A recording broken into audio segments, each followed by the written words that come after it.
puis, bon, les talibans, ce sont des gens de la campagne. Ils arrivent face à une ville qui fait maintenant 6 millions d'habitants, une ville qui sans doute leur fait peur aussi. Les gens à l'intérieur ont peur de la ville, des talibans, pardon. Les talibans aussi ont peur de cette ville qui est un peu symbole de la corruption, de tous les maux du monde.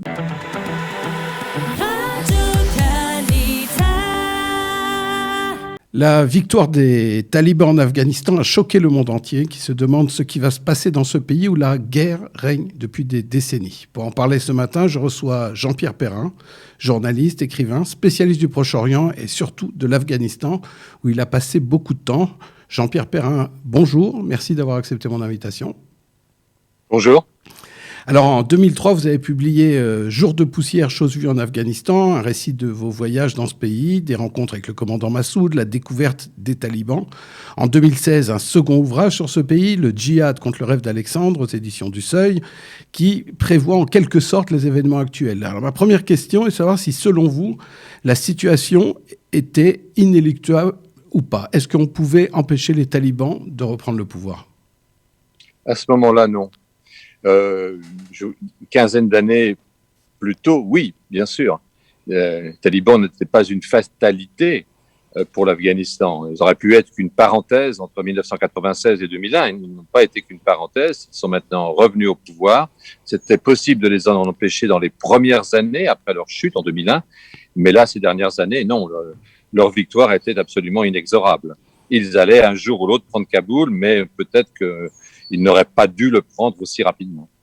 Alors, est-ce que vous avez été un des premiers journalistes à rencontrer les talibans ? Est-ce que vous avez vu une évolution ? Est-ce que les talibans ont changé ?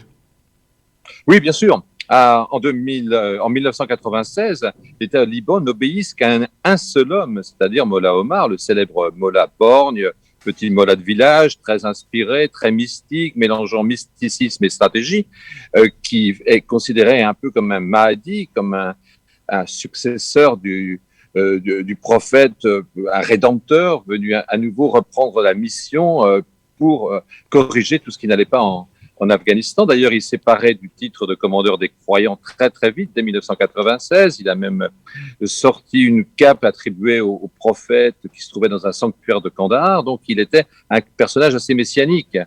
Et les talibans d'aujourd'hui sont très différents. Ils n'ont pas un seul chef. Ils sont pluriels, peut-on dire. Il y a au moins 4 personnalités qui peuvent prétendre à être chef des talibans. On ne sait même pas lequel sera le futur commandeur. Il cultive une véritable opacité, donc ça rend très difficile les analyses sur qui est qui et qui fait quoi.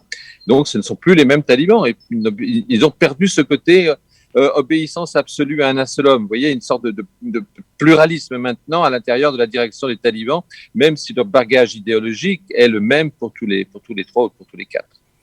Est-ce que... Comment comprendre, vous connaissez bien ce pays, comment on comprend que les Afghans ont vaincu les Russes, maintenant, quelque part, ils ont vaincu les Américains? Non, parce que oui, les Afghans ont vaincu les Russes, mais pas les talibans. Non, les talibans bien sûr, sont arrivés bien après, oui. Non, je veux dire, ce pays qui a chassé les Russes et qui aujourd'hui, les Américains s'en vont sans avoir réussi à imposer la démocratie qu'ils pensaient instaurer dans ce pays. Est-ce que ce pays, finalement, est voué à la guerre ou est-ce qu'il y a un espoir un jour pour l'Afghanistan ? Il y a toujours de l'espoir. Il y a effectivement toujours de l'espoir. N'oublions pas quand même qu'avant les événements de 1979, 78, 79, c'est-à-dire le coup d'État communiste suivi par l'invasion soviétique de fin 79, l'Afghanistan a vécu pendant des décennies en paix, sans conflit, ni avec ses voisins, ni à l'intérieur. Depuis que l'Afghanistan est pleinement indépendant, c'est-à-dire, disons, 1919, il n'y a pas eu un seul conflit. Il a échappé aux 2 guerres mondiales. Donc, la guerre n'est donc pas une fatalité, puisqu'il a été longtemps en paix. Et même avant, il l'était s'il n'y avait pas eu les invasions anglo-britanniques de 1839 et les suivantes. Donc, c'est pas une fatalité. C'est un pays, en revanche, qui a été souvent envahi. On compte au moins une douzaine, peut-être davantage, quinzaine invasions, grandes invasions, depuis Alexandre le Grand. Alors, vous avez côtoyé le commandant Massoud.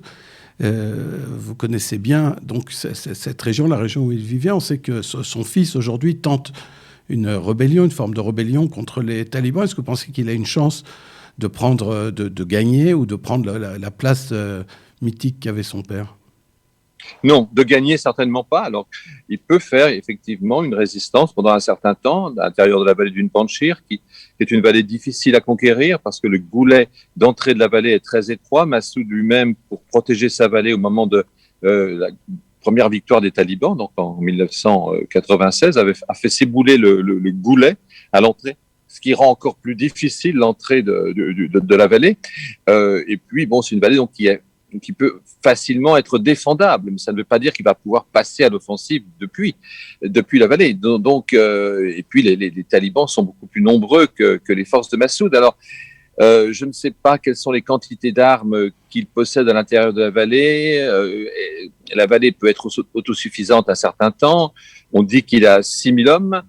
Certains sont effectivement sans doute de bons combattants. Il y a un certain nombre de forces spéciales qui sont venues avec lui pour ne pas finalement être tués les uns après les autres. Donc c'est un point d'interrogation. Il y en a de nombreux sur l'Afghanistan. Celui-ci, je ne peux pas vous garantir que la vallée va tenir très longtemps.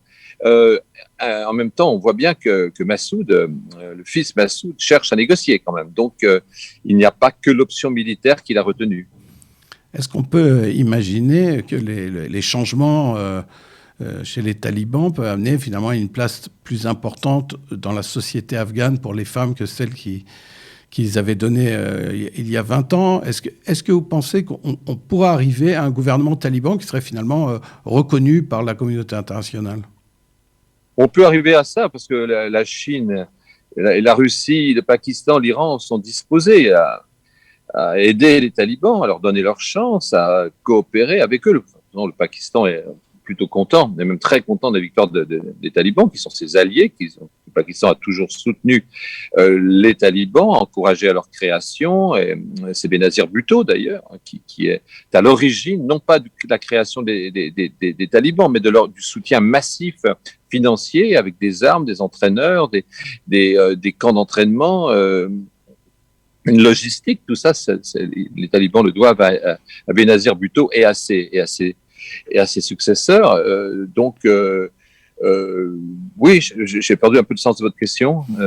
Oui, non, c'était sur la possibilité que finalement ce gouvernement soit reconnu par la communauté internationale. Alors, donc, il va être reconnu au moins par une partie de la communauté internationale. Et puis, bon, il y a un certain nombre de pays qui reconnaissent les pays, pas forcément les régimes, pas forcément les gouvernements. Simplement, il va falloir que le gouvernement, effectivement, le nouveau gouvernement taliban se montre un peu plus ouvert, un peu plus capable de modération. Ça ne sera pas forcément facile. Pour le moment, il est un peu acculé parce que le gouvernement américain donc a déclaré un blocus financier du pays. Donc, il n'y a plus d'argent à Kaboul. Toutes les banques sont fermées. Alors, elles devraient rouvrir peut-être d'ici très peu de temps.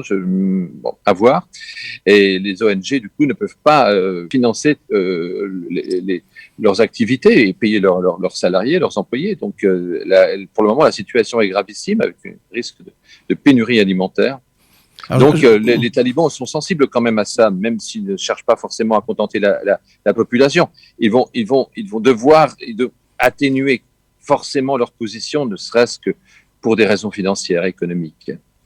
Alors, je voudrais vous poser une question. Vous connaissez bien aussi Israël et les Palestiniens. Vous avez passé beaucoup de temps ici dans la région.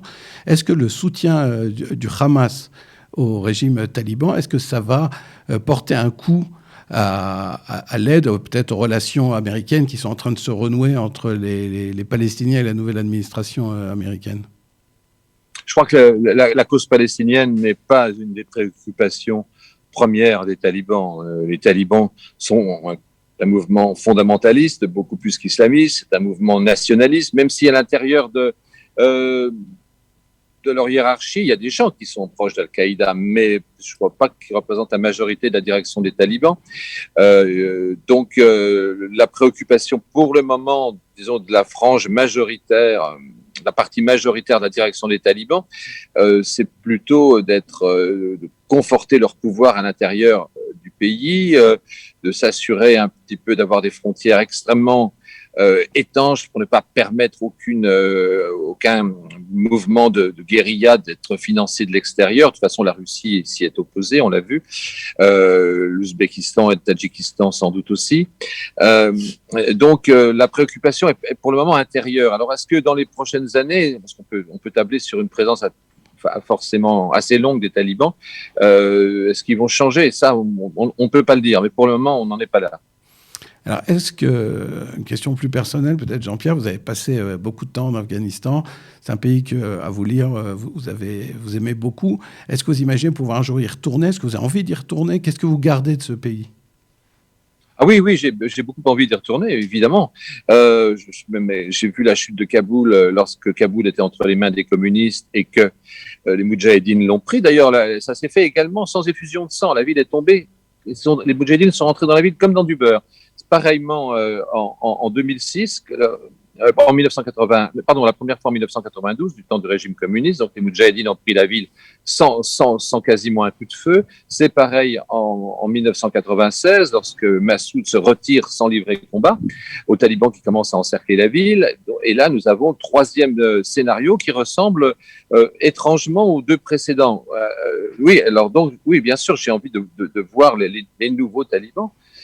J'ai envie de voir aussi, évidemment, la population, comment aujourd'hui, il y a une société civile qui s'est créée entre 2001 et aujourd'hui, une société civile qui n'est pas comparable à celle qu'on peut avoir dans les pays occidentaux, mais qui existe et qui a une volonté quand même de ne pas se laisser faire. Hein. Il y a des femmes qui sont devenues médecins, il y a des femmes qui sont devenues ingénieurs, gouverneurs, chefs de la police, maires de certaines villes importantes.